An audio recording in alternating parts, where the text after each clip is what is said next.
Welcome to Built by Business, the first episode ever right here. I'm your host, Sean Cutillo. This show is about real stories behind building something from the ground up. Every business starts with an idea, whether big or small, and turning that idea into something real takes grit, sacrifice, and obviously a willingness to push through the moments when things feel impossible. Each episode, we're going to sit down with entrepreneurs, founders, business builders, talk about their journey, because we all want to learn what their journey is about, the risks they took, the struggles they faced, the lessons they learned along the way. Because behind every business, there's a story of how it was built. Now, starting a business is exciting, but what people don't see is the grind behind the scenes, the late nights, the risk, the reality that in the beginning you're doing everything by yourself. I know this firsthand. Today, we're talking to someone that's living that reality right now. Kenny just launched rooferoutlet.com, and he's experiencing firsthand what it means to build something from scratch. I love this, right? Kenny, I've always liked to start in the beginning, but before I even get to where rooferoutlet.com came from, I got to be honest, man. Like I told you, all of a sudden, a guy that I don't normally see on social media, you start popping up in my feed. And I'm like, wait a minute, Kenny, the hair guy, Kenny, like, is this the real Kenny? Did somebody like hack his account and start a new Instagram? Like, I reached out to you and I was like, bro, we got to talk. Like, what is this new venture, man? So I got hair, roof, like what's the whole background here? Well, thank you for having me. Yeah, absolutely. And yeah, you and a handful of other people. If I had as many inquiries now in business related to what I'm trying to pursue them for business reasons, as I did for why the heck I'm in roofing, yeah, or who had my phone, or is everything okay? I'd be doing amazing. But no, yeah, it was definitely a new venture. It's definitely something that I've been reluctant to do. I'm somebody that is extremely calculated. I've seen that about you, by the way. I've noticed that. Very, very obsessive compulsive. And in a lot of ways, I think that's hindered me in life because it's kept me from, being uncomfortable. I'm somebody that doesn't necessarily need to be in a comfortable spot, but I do search for comfort in that discomfort so that I can kind of relax. And this was after a lot of thought, after a lot of discussion. I've had ideas over the years, or I've wanted to do things over the years, but this was something I said, you're going to do this one. We're going in. And we're not hesitating. And something that my wife has helped me to sort of we'll get to this, but because this is all very new to me, I've been asking her, like, is this too silly? Is this too, do I look? And she's like, I think you just need to embrace the chaos, And I like that. That's kind of what out Ash. Embrace the chaos. So that's what I've been doing, is just embracing the chaos of all of this, not trying to control everything. Stop wondering what people think of it. That's huge. Stop wondering, how it might work or not work. I'm throwing a lot at the wall and kind of hoping something sticks. Stopping what people think. I honestly feel, I know for me personally, that was always my biggest hindrance, right? Like thinking about what it is. Like, look, man, I'm sitting here in my fat ass sitting here in a lime green shirt, courtesy of you, right? I love the color, but I also kept thinking that I'm like, dude, I probably look like a beach whale sitting here in a chair. But I eventually got over that. I'm like, it is what it is, man. I'm Italian. I like to eat pasta. So what can I say? You know what I mean? But cars are a problem for me as well. Right. They give you some of mine. They really are. Fortunately, I like running too. So you might send a search party up beside me running. But that helps. From hair, like, so how long were you in the hair industry? I'm still in the hair industry, by the way, right? Hair industry probably about 20 years now. So you, a lot, maybe 15, maybe 15 plus. Client relationships, big building, right? Huge. Yeah, it's really important. I mean, listen, I'll never forget. I started hair a little later in life, and I started out at a salon right off the bat that was very well known, had a really high end, high talent reputation, and then in that environment, it's not unique. It's not unlike many industries where you may be working alongside of somebody who's been doing it a lot longer than you. But in this case, I'm literally right next to somebody who's been doing it longer, who was top talent, who was trained, Intimidating, right? some ways renowned, hugely intimidating, especially when you're trying to convince a client that's sitting right next to you that you're going to do it better, or that you're yeah, it's really hard. But to answer your question of client retention or that kind of thing, you had to start to realize that. And what was interesting was most of the compliments, and I wanted the compliments that was my haircut's so amazing, and all the things that you would think would be related to the profession. And instead, what I found, most of it was stuff that anyone could do. Show up, do what you say you're going to do. Listen, in hair, a lot of people want to sit down and talk about all the things that haven't gone well for them, which uniquely enough ended up being something, even in this, in life, I've found as a common theme. I am more interested in trying to help you with something that you already recognize as an issue, as opposed to, like, in the styling and what I'm doing. I don't really love somebody who says, do anything you want, because to me, it's like, it's not my hair. Right. I'm not going to be there in the morning when you have to do it. Right. I'm not interested in changing your part. I don't care that you want bangs. You don't want bangs. But I'm the type of person that loves when I hear someone say, I've been to 30 people and this side of my head is just, what's going on here? Right. Especially when, from a professional side of it, I can look at it and be like, I know why that's happening, and I can solve that for you.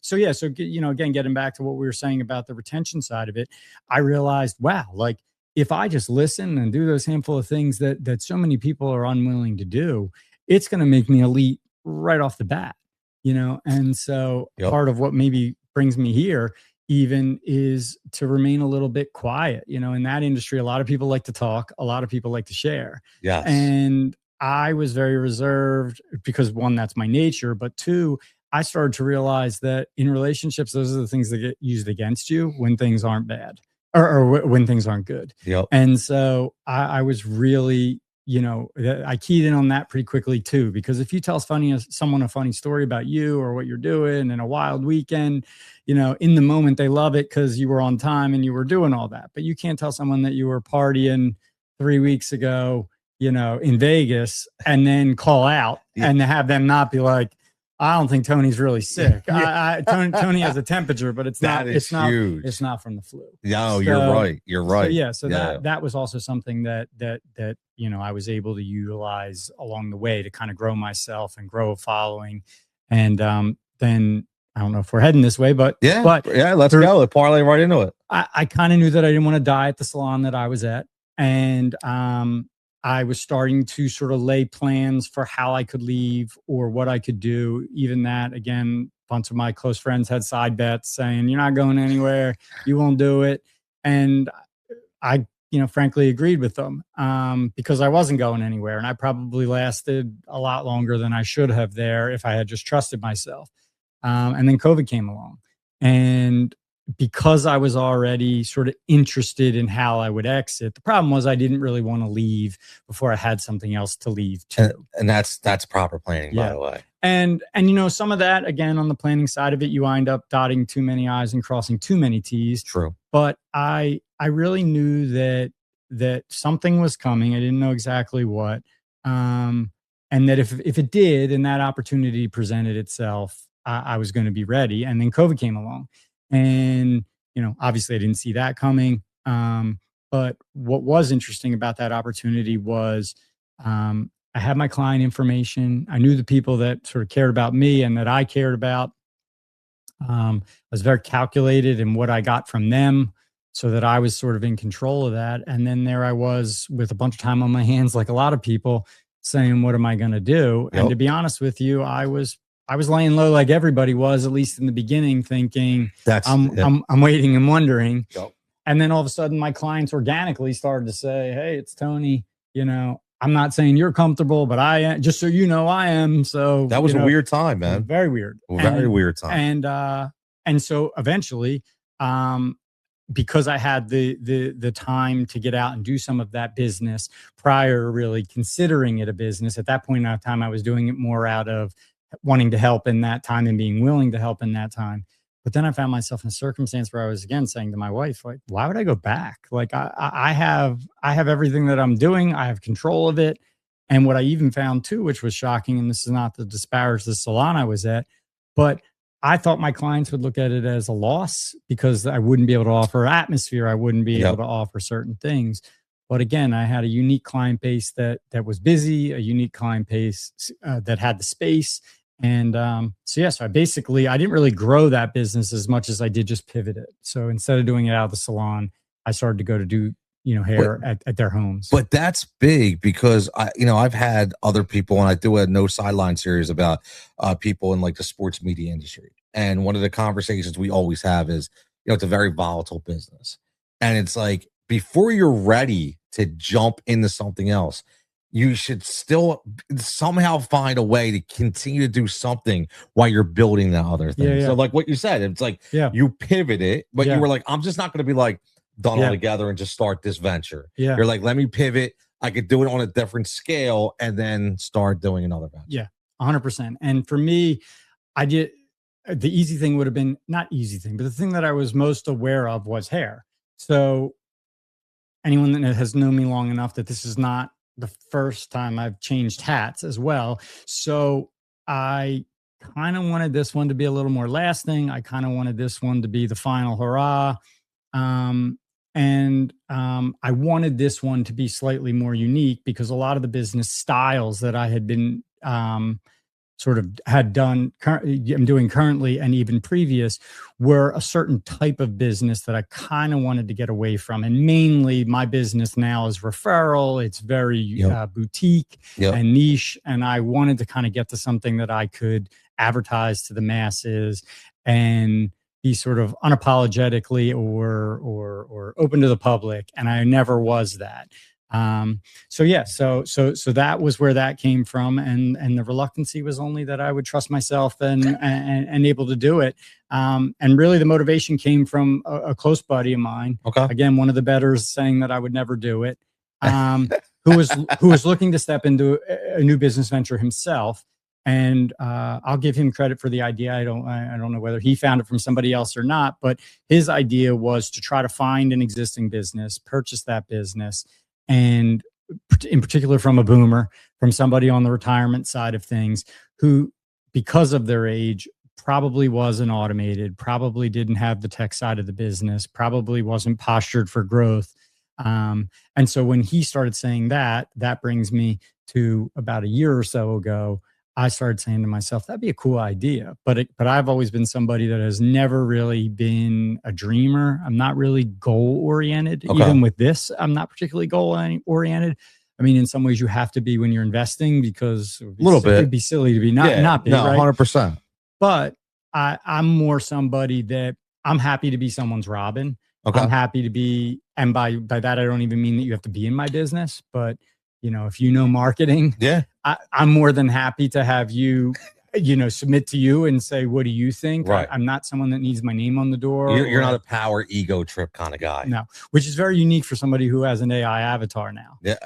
I'll tell you what, man, that's a nice AI avatar, by the way. It's the first one of the better ones I've seen. Yeah, it was the first one that chat put out for me. So I didn't scrutinize it too much. But yeah, I don't really care. I don't. So again, I never saw anything. I never saw a business, whether it's a business, a car, and thought to myself, oh, how do I get that?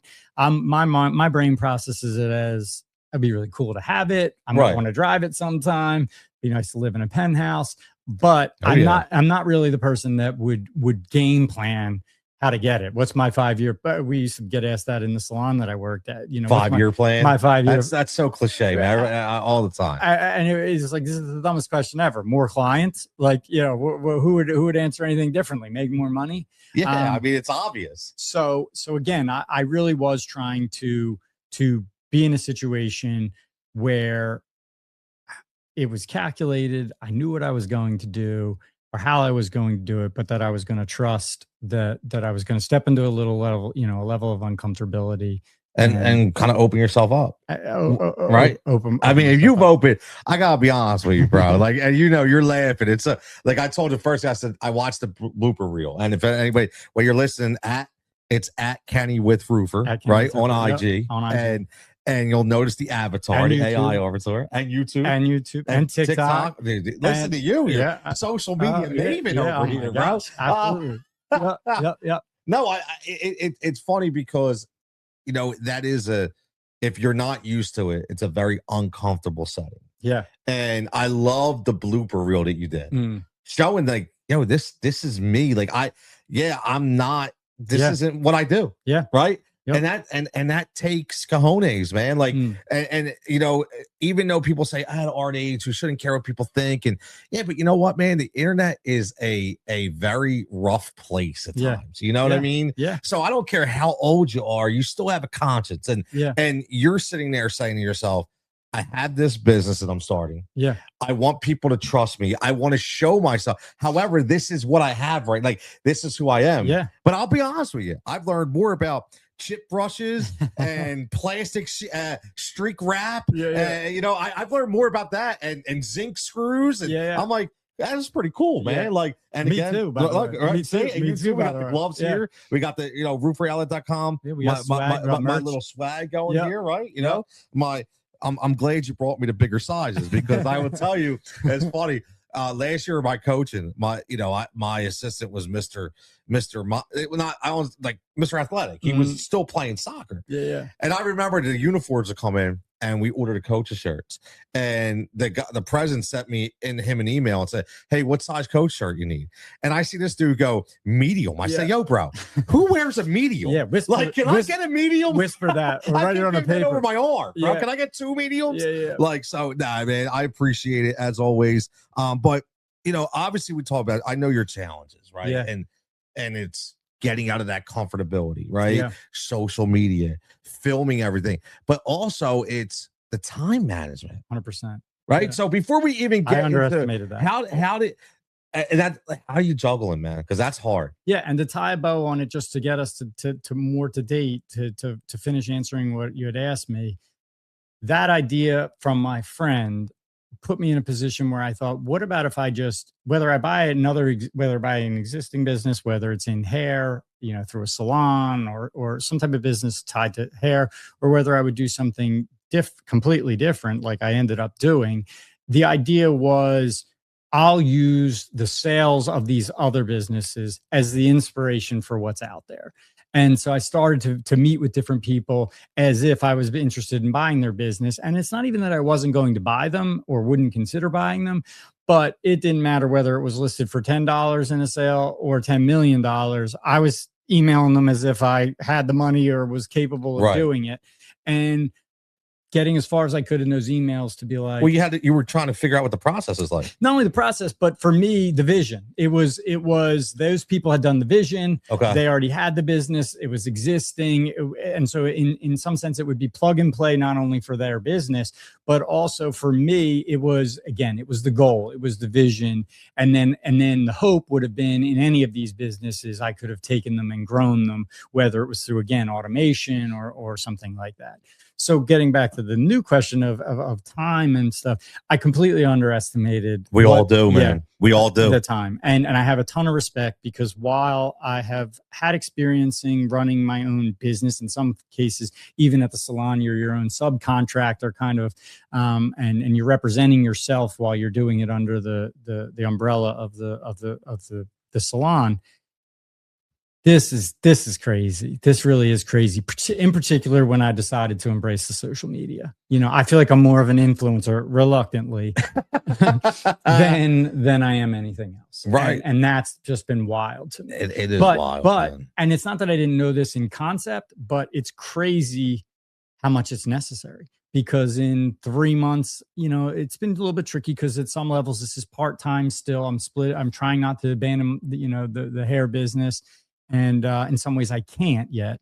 But I never, I'm relational. So I thought, not that I had nothing to sell. I have no pitch. I have no great, I don't have a boy, do I have the hammer for you line waiting in my pocket. Sure. Yeah. Be careful with that too. You might get a different audience. Yeah, exactly.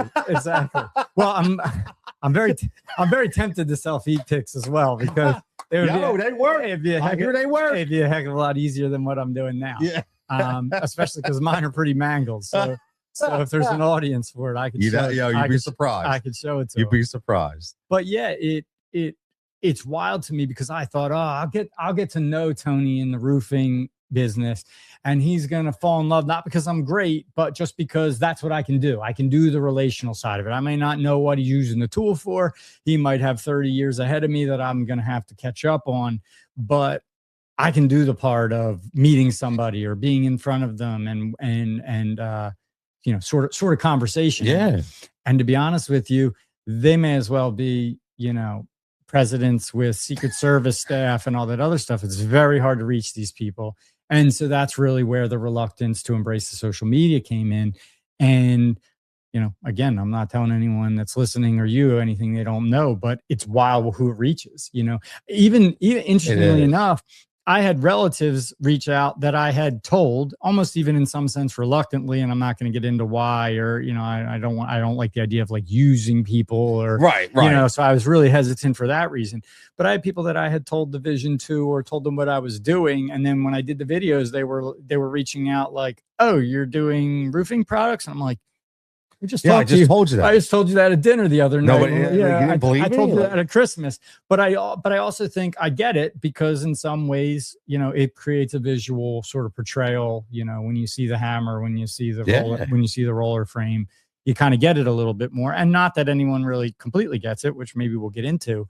But the social media thing is just, it's crazy. It's crazy. Social media, and it's a totally different landscape right now. So it used to be, I would say maybe like 5 years before, it was all about your follower count. Yeah. It was all about, that means nothing. No, because now you can have, and Gary Vee said it great. And I've lived it. Like, I'll be honest, like I'll give you for example. So I had a video go viral on TikTok. I have 229 followers. That's what I have. It is what it is. However, I get a lot of engagement. Yeah. I create relationships, but I had a video go viral with over 60,000 views with only 220. I have no idea why. Yeah. I don't know. But the lesson is that you can have one follower. Yeah. And still, if your content, I think he labeled it, which I'm a big Gary Vee guy, as interest media. He said it's not social media anymore. Yeah. And I'm like, this makes sense. It's because like, no matter what, people are going to watch if they're interested. They don't care, and they may not even follow you after that. Yeah. They're just going to watch the content. Yeah. So I see what you're doing, and it's like now you go from we've all done it. You got the selfie sticks. You're setting up the phone. You're figuring out how do I do this? What is the right way? You said it. You underestimate the strategy behind it. Yeah.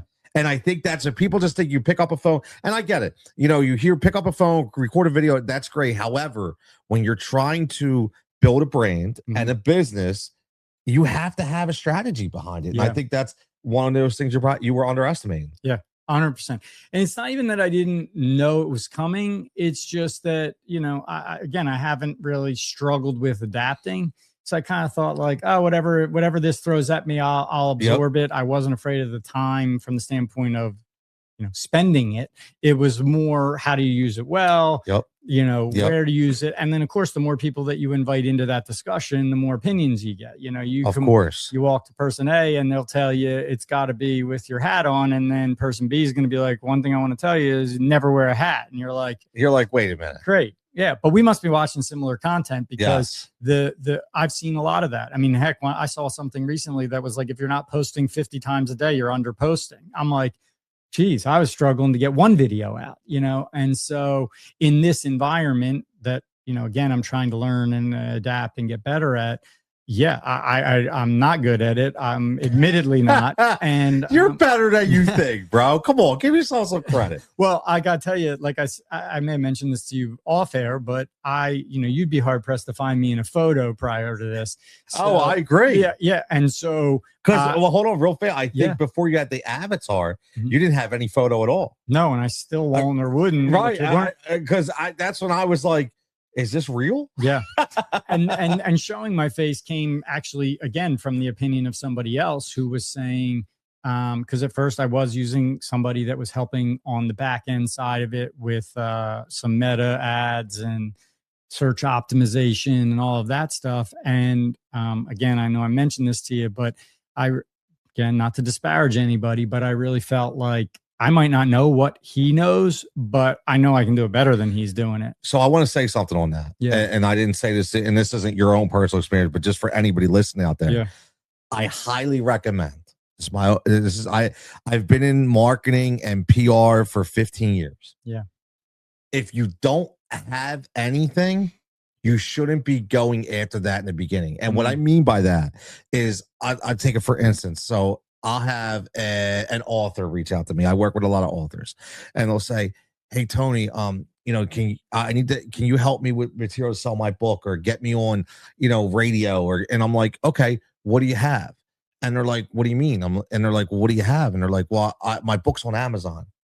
I said, "Okay, so what am I supposed to sell?" Yeah. And they look at me, they're like, "What do you mean?" They're like, "My book." I'm like, "Yeah, but you have no profile, you have no website, you have no social media profiles. If I'm taking money from you, Yeah. it's a waste because I don't have anything to funnel. Yeah. You need to build before you get to that point." Yeah. And the unfortunate part is those people, a lot of them are scam artists. What they do is they get the money grab because they're like, "Oh, well, look, we're going to get you these sponsor ads and we're going to throw you in this funnel." That's great. But what do I have that you're even going to put in there? Yeah. Because then somebody's going to go in and say, "This dude's got 8 posts. Why am I subscribing to his channel?" Yeah. So if you're out there, build first. I will build as much on your own as you can in the beginning, and then you utilize those consultants, the strategists. That I didn't want to interrupt your story, but no. I think it's very important for people listening. That's a huge deal that you have to be very, very cognizant of. Yeah.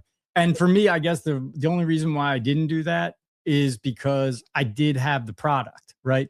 So I had the investment of the product. The product was there. And so to me, it was like, they're sitting out there in the warehouse, go shoot it. And it actually took this person that I hired coming to do the in-person consulting component of it.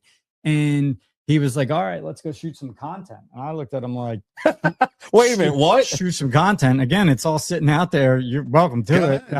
With you. I'll be in here." And he's like, no, with you. And I'm thinking, with me? No way. Again, like my camera roll's empty on my phone. And if I have them, it's because my wife or family. Right now. My wife or my family took them. Right. What are you talking about? And we went a handful of time where I wasn't in them, and I saw the results of basically what I was paying for, not only in the back end work from him, but also what he produced. And I thought, like, this is, I wouldn't buy this, And so one, there was the inspiration to do it myself, even if I wasn't in it, which is not a bad thing because then you learn. So. Yeah. And then the other thing was that I also started to realize, if I was admitting it, even though I didn't necessarily engage with it through commenting, liking, those kind of things on social media, I did like to voyeur. And when I voyeured, I wanted to see it. If it was words, or if it was just like somebody who doesn't read anything in the book, they just want to look through for the pictures. Yeah. So like anybody in that circumstance, I was very similar to that. So I just wanted, I realized, hey, you're going to have to do this because people aren't necessarily either going to get it or watch the content unless you're in it. And it really doesn't matter what you're doing or how you're doing it, as much as somebody has to be in it. Somebody needs to be there, at least to catch somebody's attention. So I don't know why, I have no reason to believe that anyone would be captured by me being in the video, but that is where, and for me, getting back to something you mentioned, there also was this feeling, well, two things. One was, in coming onto social media, I was really reluctant to friend request because I didn't organically develop like a lot of people do from like high school age. Right. One, we didn't have it when I was in high school. And two, the idea that, when you're meeting people along the way, you're kind of collecting them as friends or as contacts. Yep. And I didn't have those because literally I had a rule. It was, I didn't want to follow more than 10 accounts. Okay. And I didn't want to have any followers. That was quite what literally. What kind of rule is that? Yeah. But it was just my own. I didn't want to violate it. That's hard. And for 44 years, I did a pretty good job. Wow. But with this, I didn't want to show up on your feed as a request and be like, wonder why Kenny's, and then 30 seconds later be like, Kenny, or I'm sorry, Tony, you're in sliding yeah, like you're in roofing, been thinking about you, and so I was very reluctant in that regard. Yep. Yeah. So there was that hesitation. And then the other thing was the idea that, I had no followers. As someone starting from scratch, I'm thinking I'm scrambling to get a video out or post out because I told myself that I was going to do it. And then at the end of the day, it's like my mom's going to see it, my grandmom's going to see it. And by the way, they're just going to tell me, they're going to basically do the virtual version of a cheek pinch to tell me how great you look or whatever. A grandma, great video. It's amazing. It's all this other stuff. And so I'm thinking, why am I bothering? Like, why? Yep. But the idea for me at that point and the inspiration for is like, okay, it's like in the gym. Everybody starts somewhere. You don't start out with a 200-pound dumbbell. Little by little. What, again, touching on what you said, what I was blown away by, nothing that I've done has gone viral. But the reach is just, it's incredible. The reach is incredible. YouTube in particular. I post things on YouTube, these stupid videos that everyone's, not everyone, but the people that are following me or the people that it is reaching are seeing. And it's got 1,000 views in 30 seconds. And so it's the algorithm working and putting it, like to your point about interest. I think it's huge, and I guess I'm also an example of that because I wasn't following people. I wasn't really engaging to any level, but you can be darn sure that the McLaren was the first thing that opened on my feed, every time because it knew I was looking for the new model car or because I was looking for basketball. And so I didn't have to follow any of that or really engage with it much other than to look at it, to have them put it in front of me. And so, So the thing about YouTube, and this is another little nugget for everybody. You have to remember, you can, like, people worry about subscribers on YouTube. Mm-hmm. However, to remember, it's more about your views and your impressions because not everybody wants to subscribe to YouTube channels because they have to have a Gmail account. They have to have a good, like my dad, for instance, my dad's Don't use your dad. It's me. Right. I had YouTube for 10 years, never once. And it's like, I never logged in. Watch all your stuff, but I'm not subscribing because I don't want to put my information. So you have to realize the platforms that you're dealing with. So, that's not a problem. Like, people are seeing your stuff. And for you, I'm sure you see the analytical stuff on the back end with people actually showing up on your website and actually clicking and moving around. So, and I'm the first to admit that it's not necessarily converting. Right. So that it can be deceiving because, again, one, you through editing your own content, viewing it, seeing how it's popping up, or all of your supporters that are going to, log in on your behalf and watch your video, it can be deceiving because, you could be your own numbers in some sense. So there's that. Totally. But I can guarantee you, going back to something I mentioned, it's reaching a lot more people than I could on the ground. It's reaching a lot more 100%. People than door knocking. Yes. To bad emails. I still send emails and the emails often are returned. And I'm like, oh man, I worked 3 months to try to get, Tony at roofing.com. Yep. And now it's a dead link. Like they said, it's Tony. They said it's maybe I'm missing a middle name. Maybe I'm missing a last name, but yeah, the reach of social media has been huge. The reach of the social media, man, is obviously the biggest deal, man. The downside is you do have to show up. You might have to make an avatar and But on the other end of it, I highly recommend everybody watch Kenny's blooper reel, by the way, because that'll really it's probably like the third second video. It might be disappointing. Nah, I think it's great because it shows what we're talking about. And to mention that that came out of angst of am I really going to do this? Yep. How am I going to do it? 700 edits of not being able to finish, and then finally the person at that time who was shooting it for me, I was just like, I think maybe I just need to embrace how awkward I am and how awful I am at this because one, it's genuine, and two, I'm like, if I'm going to show somebody, who I am at this moment anyway, I hope to improve. I hope to get better at it. But at the moment, it's taking 600 edits. It's taking compiled. It's natural. Yeah. It's authentic. Yeah. And getting to now when we get into meat potatoes here about rooferoutlet.com, it's what people are going to see and what they're going to understand. Yeah. And it does still relationship based. And the thing is, people want to see who they're dealing with. Yeah. Right. All the time. And I've always made myself Like whether you see me at a restaurant, whether you see me at a car dealership, whether you see me on a video, I'm gonna be wearing probably my American Eagle pants. They're sweatpants because they're comfortable. My old school Pumas or Reebok Classics, a hoodie, right? That's who I am. Yeah. And I'll never forget it. I'll tell a quick story. I do a lot of work, and people know that for Colonial Nissan. And when I go there, everybody's like, dude, like you're walking in there with a Sixers sweatshirt, and I'm like, yeah, that's who I am. Yeah.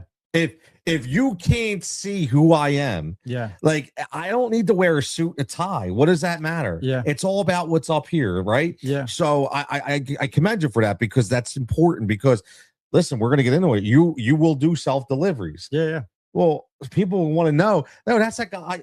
That's the guy I see. He looks not this guy. Like, wait a minute, this ain't the guy I see on video. Right. Yeah. So I like that. Now let me ask you this, because by the way, I hope to be a bit more of an alive personality when they see me in person than they see in the video. Because I tease that it looks like I need a newspaper to show proof of life, because they look like hostage videos. Nah, man, nah, not at all, man. Like when you started rooferoutlet.com, what did the long-term vision in your mind look like? I guess I have two goals with it. The first part of it would be just organic sales through the e-commerce aspect of the website. Anybody that's looking for a product that I happen to sell would buy it. I'd fill the order, we'd fill the order, and it would reach you, which, by the way, that is the best proof of concept that I've had so far. I'm getting, and it's also cool because I've never been in a passive income situation where, I'm sitting here talking to you and my phone might be buzzing that someone's ordering something. So that's cool. That's a pretty cool moment, by the way. It's a pretty cool moment. It's very cool. I'll be honest with you. Yeah, I haven't gotten used to it yet. And by the way, it's not because it's providing a lifestyle just yet. But it is evidence that I'm reaching people. People do want it. That side of it's cool. So no one will argue if eventually I'm sitting on a beach and just collecting orders and perhaps even paying somebody to fulfill them. But the origin of more of the local concept for me was the hope that I could establish relationships with local contractors that, in somewhat of a throwback way. I mean, let's face it, we've all been in the situation now where you're getting automated customer service. A lot of the industry, like others, is monopolized by a few players that are massive, that everybody gets their stuff from, mostly because of price or because of availability or because, again, they sort of earn the right to be the big player. But what you lose is that relational aspect of, someone to reach, or you wait on the hold purgatory, or those type of things. And so my thought was, what if there would be a local niche to the idea that I could get to contractors and establish a relationship and just be their guy, just be the guy that, and to kind of tie it to something. That's kind of what I did with hair. I didn't make any claims in hair to be the best. I didn't make any claims in hair to be, a lot of people have in the hair industry, I'm a master this, I'm a master that. I would never claim to be a master of anything necessarily, but what I will pride myself on and have in other things that I've done is I'm not going to let you down. And if I do, I will have done a lot to have failed, which would be disappointing for both of us. And again, that's not to say that I'm perfect or that I haven't made mistakes or anything close to that. But the idea is that I'm gonna care about this as if it's mine. Which sadly I don't think too many people do these days. I'm sure you've been on the consumer side of things where you're like, why do I have to think this through, from whether it's when they're showing up, how they're showing up. I've had painters show up without paint, and I think to myself, like, how's that happen? Like, and so for me, the idea would be, if again you were one of these contractors, to be able to say, like, I know what I need. I've made that list, or I'm preparing in whatever way you would for that. But I turned it over to Kenny, and whatever I asked of him, whatever he told me he was going to do, you're not going to need to follow up with that. You're not going to need to worry about that. And once that relationship grows, the hope is, and this is what I do now, and again, what I hope to be able to do more of, is to be somewhat predictive, in the sense that I know Tony's going to need these supplies there. He might not even be thinking that it's snowing on or that area. And I'm going to be reaching out to you to say, hey, I know we said this day or this time or this circumstance, but I'm not sure you thought of this. I want to make sure it's on both of our radars. Yep. So we're nuancing that a little bit. So again, that is the hope. That's the hope, is that, and really that's been very, very tricky. Very, very tricky. I've tried everything. I've literally stalked people at Wawa.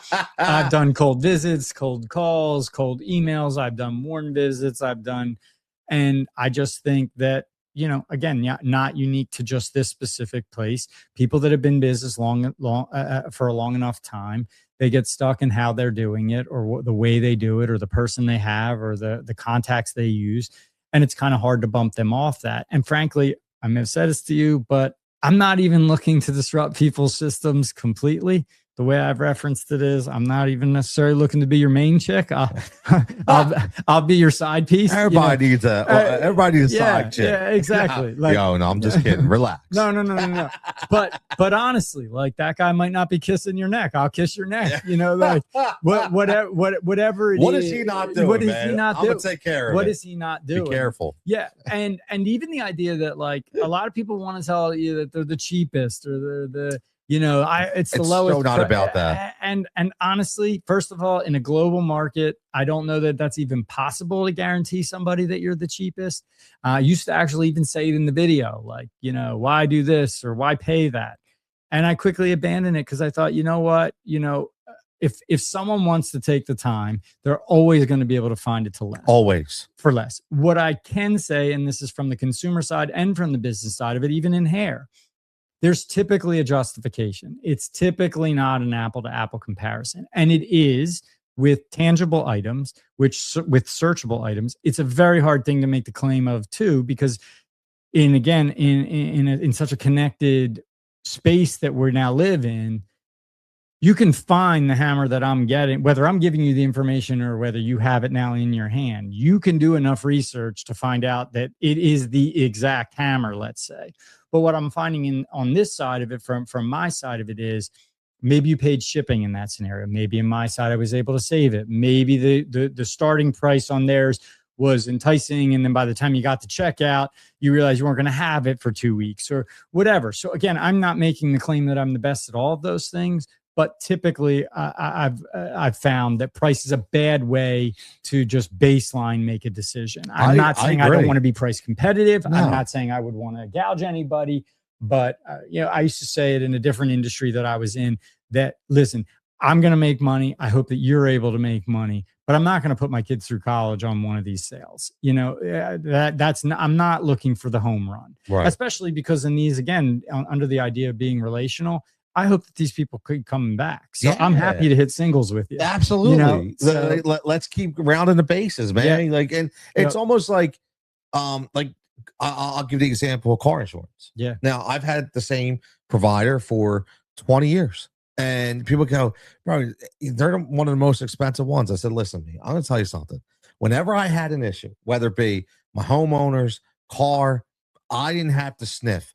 I called. I had a rental. The check was here. The job was done. Yeah. I don't care. That for me, it's peace of mind. Yeah. Right. So that, it just gets to the whole point of it, you don't always have to be the cheapest, or it's about the quality of not just the product, but the quality of the company, man. Yeah. And that's what you're selling right now.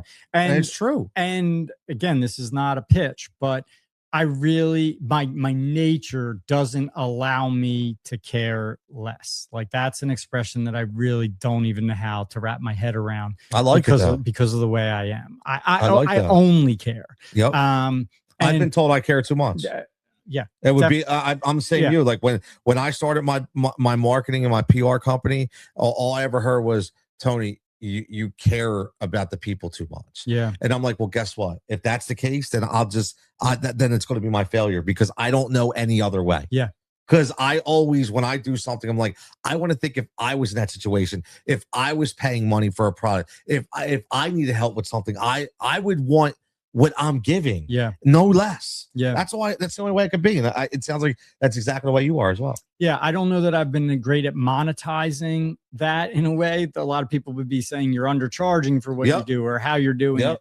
And there may be a lot of validity to that. But to me, what I can say that it has gained me is a loyalty, a trust, which to me, that's almost even more important. You know, the clients that I work for in the hair space, which again, I can speak a little bit more with some tangible examples.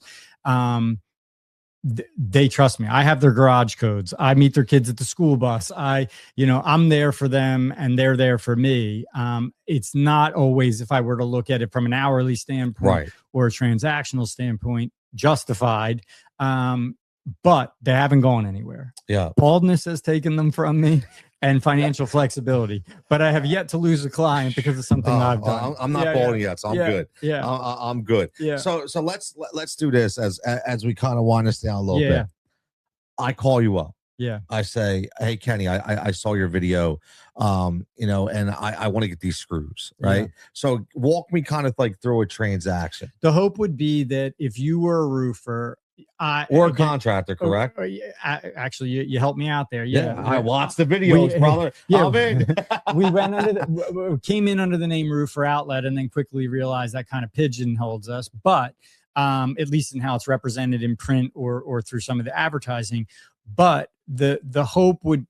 Okay, so I don't know the exact percentage, but the large majority of the products that we have are specific to roofers or are more utilized by roofers. But then there is a ton of items that would be more crossover, that you could be a contractor, you could be a homeowner, you could be doing anything, and you could use that hammer, you could use that roller frame, that general contractor who does roofs and does construction. Exactly. Right? Gloves, contractor, the gloves right here. You see the gloves right here. Exactly. So there is that, and in a lot of those products there's variety. But not just roofing. But yes, if you in the roofing, to use that as the example, if you were a roofer, if you were a contractor, now I'm speaking again locally. Okay. The hope would be to get you to know you and your needs, both through just that specific transaction, like, hey, I need contractor bags today because you need contractors today.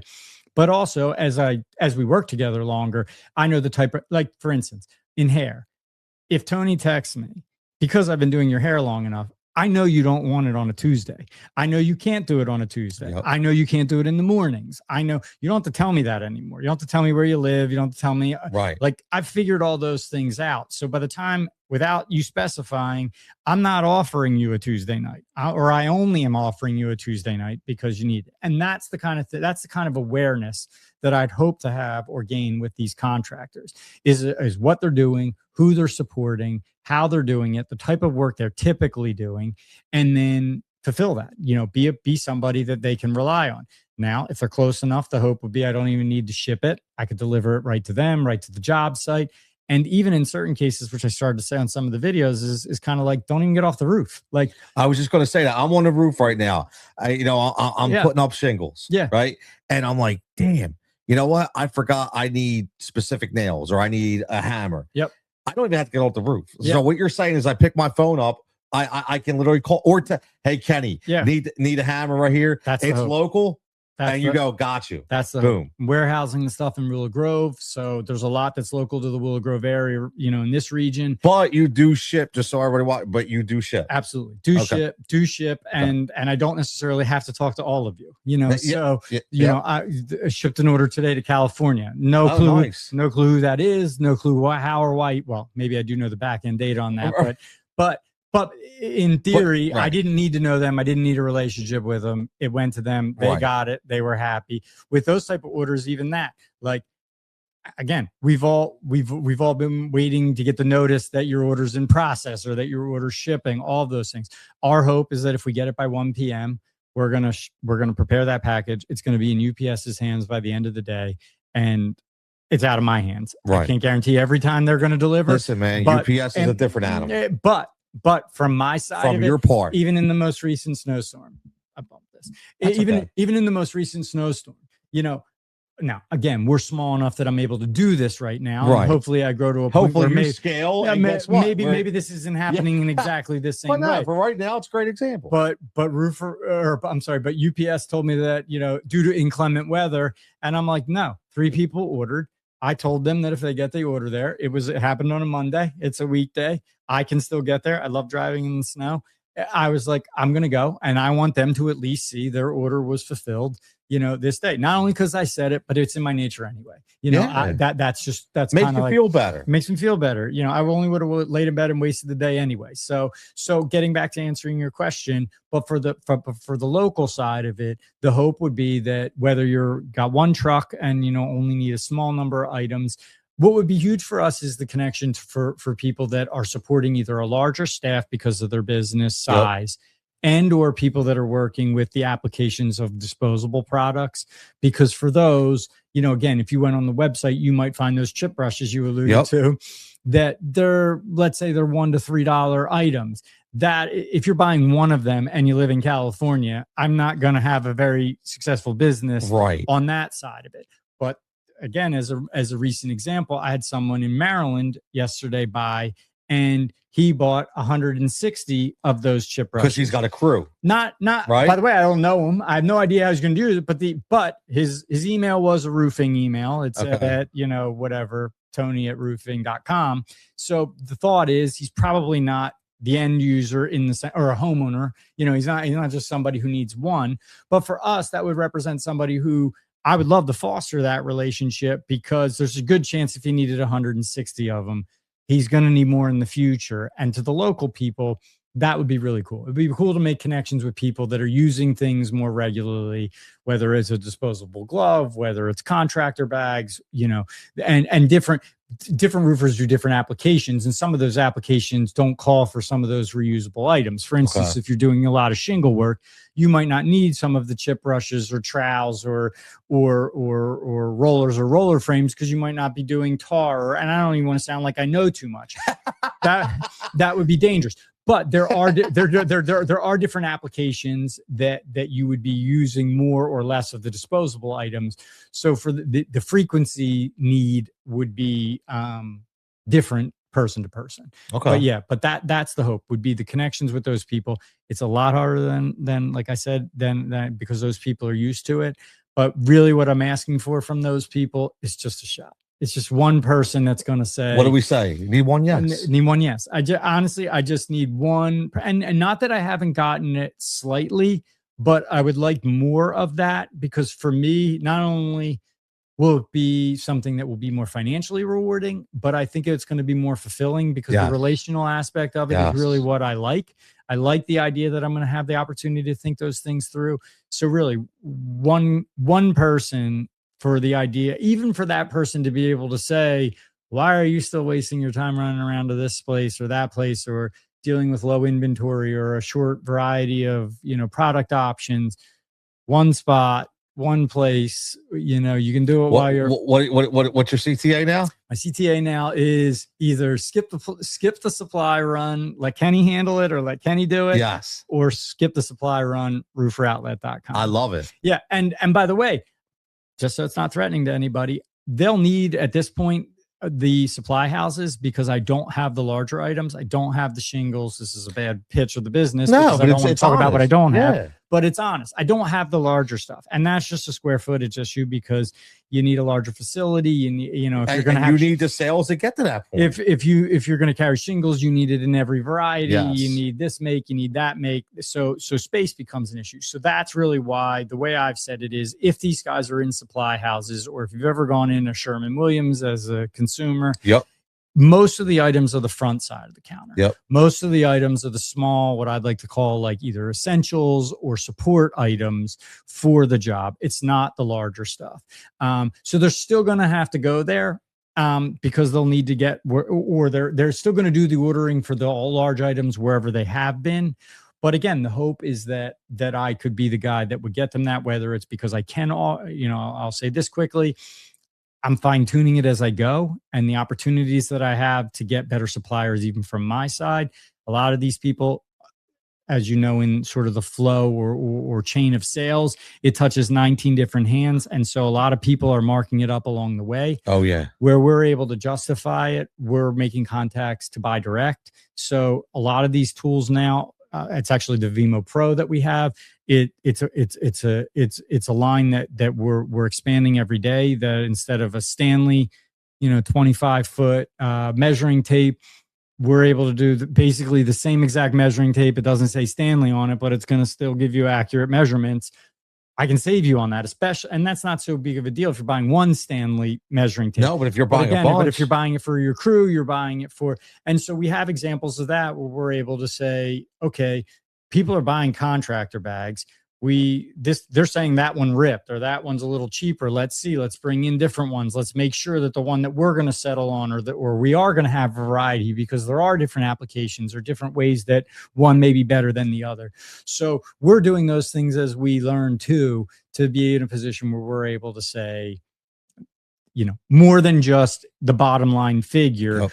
We're doing that back end. We don't want it to rip on the job for you either. We don't want it to fail on the job, or why not provide you a substitute? Because, again, I know you've been using the Stanley, or I know you've been using this or whatever the name brands are. Did you ever think of this? But I got to tell you, it's just a ruler, and I can guarantee you it's going to save you, especially, again, specifically with a lot of those disposable items. Because if you're throwing them out and you're not getting reuse out of them anyway, then everybody likes an accessory. No one more than me.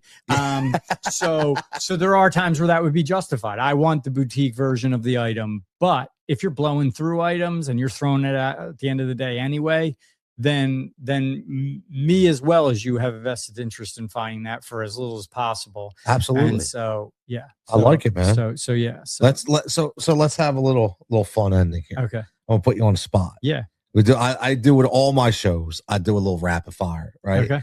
So I got 3 points. Going to ask you a question. Yeah. And in your shortest, maybe like 2 to 3 sentence answer, tell me what no one's ever accused me of being concise. Yeah. Yeah. Go ahead. Biggest challenge of running a business. Biggest challenge of running a business, I think, is that no one cares more than you do. And so for me, it's scaling something, knowing that you are going to eventually have to trust somebody, or that you are going to have to turn it over, or you're going to have to sort of let it go at the best you could offer for that moment or for that thing. But that's the hardest.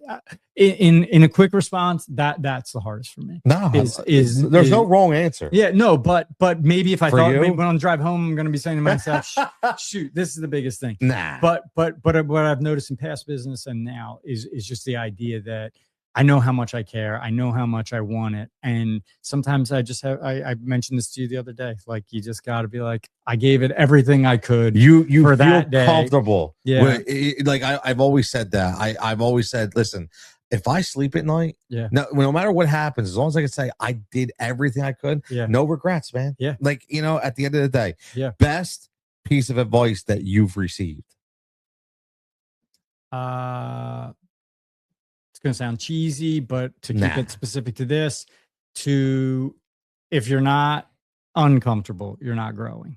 Oh, I like that. Yeah. I like that. It's all over Instagram, but actually someone said it to me in person. I like that. And for somebody who cares a lot about feeling comfortable, being compulsive, and wanting to have it, if you're comfortable, you're not growing. I like that. And it's very true in my life. So one word that describes entrepreneurship.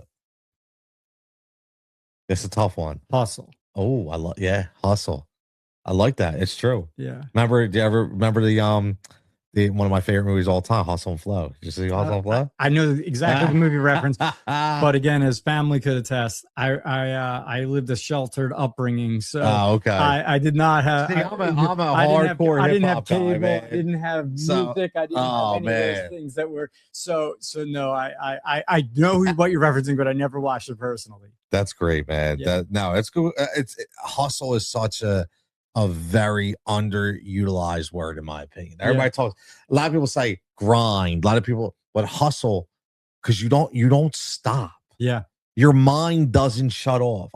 I could be in bed and I'm scrolling through my phone and I'm listening, and an idea comes in and I'm opening up my notepad and I'm writing down. Times I'll get out of bed, come down here on my computer because I'm like, I'm gonna forget this. Yeah. that's when you know you're in it, man. Yeah. And I'll add this. I also think that people use it and they're liars, because I know now that I would have used the word in years past, and now I kind of have a better idea of what it actually means to be hustling and wearing a bunch of hats. And so, and by the way, there's a lot of fulfillment in that. Yeah. It's exhausting, it's sleepless nights. Yes. And I'm in no way trying to steal credit from anybody that helps or supports along the way. I'm not alone in life, alone in business, but it's a hustle. It's a hustle. It is a hustle, man. Listen, I appreciate you coming on, sharing your story.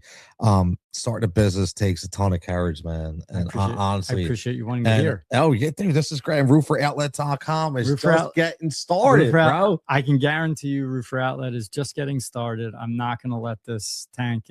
I don't think it will, even if I wanted it to, but I'm not giving up on this. I really do believe that it's going to be something. Well, that's what Built by Business is all about, man. It's the real stories behind entrepreneurs like yourself. We're putting in the work every day to build something meaningful. So I can't wait to maybe like 3 months down the road when we talk again, and just to see what that next level is going to be. Because, bro, you're a hustler, man. Well, you're a hustler, man. I appreciate it. Thank you. For those of you watching, skip the supply run. Let Kenny do it. There you go. And we're going to end on that. Yeah. Skip the supply run. Let Kenny handle it. Rooferoutlet.com. As always, Built by Business, brought to you by Rize React Media. I'm Coach Tony. I say Coach Tony because I'm always a coach. So I always say Coach Tony, man. I see you were always Coach. I never even added Tony. You were just Coach. I always got, so I'm so used to just say Coach Tony. I still remember being in the parking lot saying to Trey, you say how to coach? Yeah. Everybody, it's just, hey, man, it's the hat that I've wore for so many years. So happy to do it. Everybody, as always, stay safe, stay healthy. We'll catch you back here next time.